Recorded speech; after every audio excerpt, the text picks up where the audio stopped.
Bonjour, aujourd'hui 5 minutes de bonheur avec Anne-Gaëlle de Mersan. Bonjour Anne-Gaëlle. Bonjour Dani. Alors Anne-Gaëlle, tu es psychopraticienne et formatrice en myosthésie et aujourd'hui tu as accepté de te prêter à te livrer à qu'est-ce que c'est le bonheur pour toi et de quelle manière tu arrives ou pas à l'incarner dans ton quotidien. Anne-Gaëlle, je te pose les deux mêmes questions que je peux poser à tout le monde. Qu'est-ce que c'est le bonheur déjà pour toi? Quelle serait ta définition? Déjà, merci de poser cette question parce que du coup, ça m'a fait me poser. C'est très chouette. Et quand j'ai réfléchi à cette question, qu'est-ce que le bonheur pour moi? Eh bien, le bonheur pour moi, c'est d'arriver à être consciente de ma présence dans toutes les périodes de ma vie. Je m'explique. C'est-à-dire qu'on a plus ou moins une conscience. D'être conscient que l'on est présent, c'est une autre démarche. C'est-à-dire que je me suis rendu compte que la conscience ne suffisait pas. Il fallait être présent dans ce que l'on faisait, dans qui on était, présent au moment présent. Et du coup, c'est avoir conscience que je suis présente. Et quand je suis présente, ben là, du coup, je suis en unité, donc tout va bien. Donc pour moi, c'est un peu ça ouais, c'est ça le bonheur. Mais ça peut être dans tout. Ça peut être aller faire une balade, ça peut être écouter un oiseau, ça peut être regarder une fleur, ça peut être euh, euh, une séance avec un patient, ça peut être juste un coup de fil de ma fille, ça peut être tout. Et ça peut être aussi quand je fais le ménage ou quand je fais la vaisselle. C'est aussi me dire à ce moment-là, bah tiens, tu es en train de faire le ménage ou tu es en train de faire la vaisselle, soit dans ce que tu fais, soit vraiment dans ce que tu fais, pour que ce moment de vaisselle ou de ménage qui n'est pas toujours agréable, il y a des fois c'est cool, ça fait du bien dans la tête, mais il y a des fois c'est un peu moins, ça tombe mal, bah, c'est de me dire, bah, de toute façon, tu es là, la période, le moment le plus important de notre vie, c'est le moment présent. Donc, du coup, c'est de pouvoir être présente à ce que je fais, même quand je fais la vaisselle, même quand j'écoute les oiseaux ou même quand je vais regarder la mer. C'est vraiment cette histoire de présence. Et c'est vraiment, c'est la présence aussi que l'autre va me renvoyer. La présence des amis ou de la famille, la présence de quelqu'un. J'habite en ville depuis quelques mois. La présence de celui qui te demande un peu d'argent au feu rouge. Savoir comment tu peux être présente à cette personne-là. Savoir comment. Ben, et si toi, tu n'es pas présente, te dire que c'est aussi OK. C'est arriver vraiment à être en coopération, en coordination avec qui je suis et d'être le plus tranquille possible avec ça, tout en sachant qu'on peut être aussi présent et voir que ça va pas. Et ben ça aussi, c'est un moment de bonheur parce que je sais que si ça va pas, c'est normal que ça aille. J'ai des raisons à ce que ça n'aille pas parce que je suis présente à qui je suis. Et puis, pourquoi être cette présence, qu'est-ce qu'elle m'apporte? Voilà, cette présence, elle m'apporte une, euh, une, quelque chose que je ressens qui me dit que oui, je suis un avec ce qui est. Et que c'est à chaque moment de présence que je rejoins cette unité.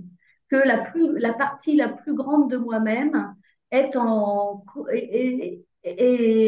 connexion avec, bah, on peut appeler ça le grand tout, on peut appeler ça Dieu, on peut appeler ça ce que l'on veut, on peut appeler ça je suis. Donc je suis ce que je suis et je suis amour, je suis lumière, je suis vibration et je nage dans le flot de la vie.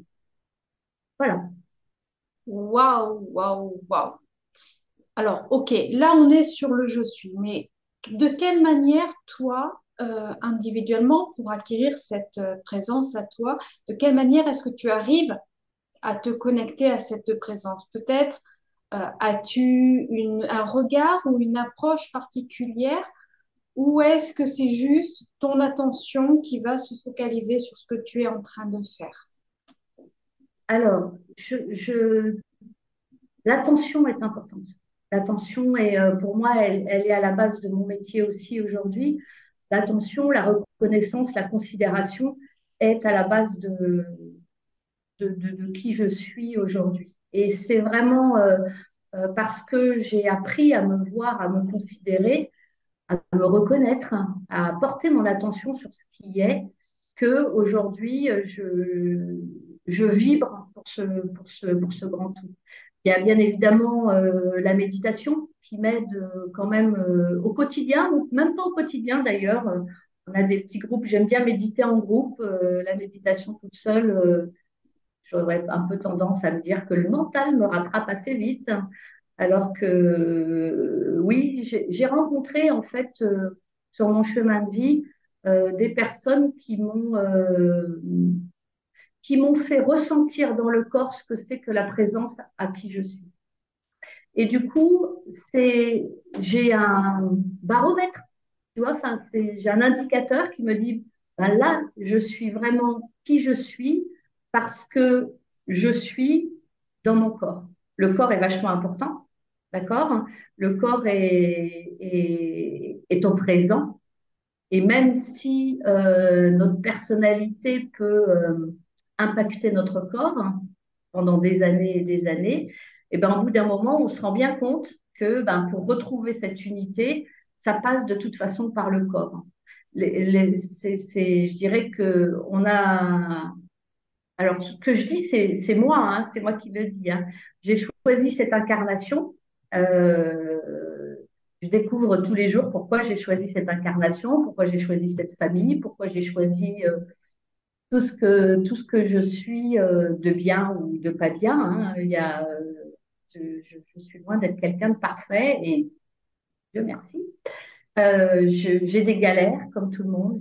On a beau être sur un chemin depuis quelque temps, ça fait déjà quand même bientôt pas loin de 15 ans que je suis sur ce chemin-là.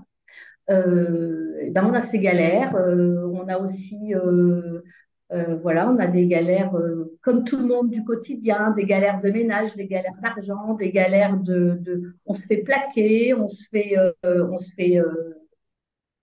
houspiller, on se fait comme tout le monde, comme tout le monde, comme tout le monde. Et c'est de se dire, eh ben, ce qui m'arrive, si ça m'arrive, c'est qu'il y a des raisons que ça m'arrive. Et si je suis pas bien, j'ai des raisons de pas être bien.